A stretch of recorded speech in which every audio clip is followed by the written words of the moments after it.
उसका सूरत उसी समय, जिस समय उसका प्राण छूटेगा उसी समय सूरत उसका उधरे चला गया। तो सूरत जब चला गया उसका जन्म हो गया कहाँ? रविकुल में जाकर के, रविकुल में जन्म हो गया। देखिए थोड़ा सा सूरत चला गया उस बाजा पर। और मरने के समय में कहा संतों ने कि मरने के समय में, देह त्याग करने के समय में चित्त में जो जो भावना होती है वह जन्म का कारण बन जाता है। वह हुआ क्या? एक रविदास के कुल में जाकर जन्म हो गया। लड़का का जन्म हुआ लेकिन माँ थी मांसाहारी, पिता था शराबी। अब वैसे घर में जन्म हो गया। अब क्या होगा? कब माँ का दूध ही बच्चा नहीं पीता, माँ का दूध नहीं पीने लगा। डॉक्टर तो था नहीं, वैद्य हकीम के पास में ले गया। तो वैद्य हकीम नवज देख के कहा बच्चा का कोई रोग नहीं, हम कौन दवा देंगे, हम इसको कोई दवा नहीं दे सकते हैं। इसको तो हम चेक कर लिया, सब चीज ठीक ठाक है। कि वैद्य से कहता है उसकी माँ बाप कि वैद्य जी सुनिए, ये बच्चा को आज 2-3 दिन जन्म हुआ लेकिन ना दूध पीता है ना मरता है, लेकिन खुशी ये में है। ये कहा बड़ी आश्चर्य की बात है, लेकिन रोग नहीं है, इसको ले जाओ। इसको ले गया लेकिन कितनों दूध पिलाता है तो माँ का दूध बच्चा पीता ही नहीं, क्योंकि माँ मांसाहारी था। कबीर संगत साध की जौ की भुस्सी खाए, खीर खा भोजन मिले सांकट संग न जाए। अगर ऐसे आदमी को हाथ का भोजन करेंगे आपकी भक्ति घट जाएगी।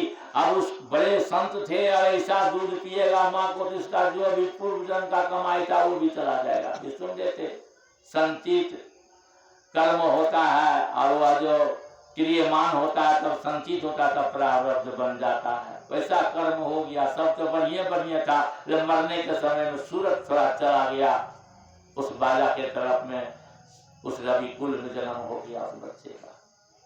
दूध पीता नहीं है तो सब लोग कहा भाई जो न करे लकीर सो करे फकीर, ऐसा सुनने को मिलता है। किसी अच्छे संत के पास ले जाइए, दिखाइए उसको, कोई नहीं जिसको ठीक करेगा तो संत कहीं कर दे। उसने शरण में जाने से एक पहुंचे हुए संत के पास में ले गया उस बच्चा को। कहा बाबा देखिए नहीं, बच्चा को आज 4 रोज हो गया है, जन्म लिया है, न दूध पीता है न मरता है, लेकिन हंसते रहता है, बड़ी खुशी में है। ऐसा कौन कर्म किया था अगले जन्म में जो हंस रहा है, मर भी नहीं रहा है? यही कर्म करना चाहिए। ईश्वर की भक्ति करता था बच्चा। बहुत कर्म संसार में जो जैसा कर्म करेगा उसका फल देगा भगवान। यह है गीता का ज्ञान। यह कौन कर्म करके किया था वो बच्चा जो दूध भी नहीं पीता है, मरता भी नहीं, हंसता भी नहीं है? तो ऐसा कर्म करने के लिए उसको आया कि आप करे औरों को तारे तारे कुल परिवार, यह कर्म करने के लिए आया था। ठीक है, हमको ऐसे कुल में जन्म हुआ है तो हम इसको उद्धार कर देते हैं। संत महात्मा लोग जब देखते हैं त्रिकुटी महल में जाकर के, क्यों विद्या ज्ञान सब वहीं से है, त्रिकुटी महल में विद्या सारा। बहुत पहुंचे हुए संत के पास बच्चा को ले गया, दिखाया। जब वह महात्मा जब त्रिकुटी महल में देखा, अरे ऐसी ऐसी बात है, अच्छा कहा बच्चा ठीक हो सकता है, ये दूध पी सकता है, लेकिन एक शर्त है, हमारी बात अगर हम मानेंगे तो हम आपको इस बच्चा को बचने का उपाय बता देते हैं। बड़ी खुशी हुआ। नहीं होगा खुशी? बच्चा के लिए क्या क्या करता, छठ माई कबूलता है। देखिए ना बोली कितना कबूला है छठ माई को, सब सुख ले जाएगा घाट पर। बाबा धाम में कबूल देता है, कहाँ कहाँ कबूलता है लोग, जिसकी भावना देसी प्रभु मोर देखी तुम कैसी।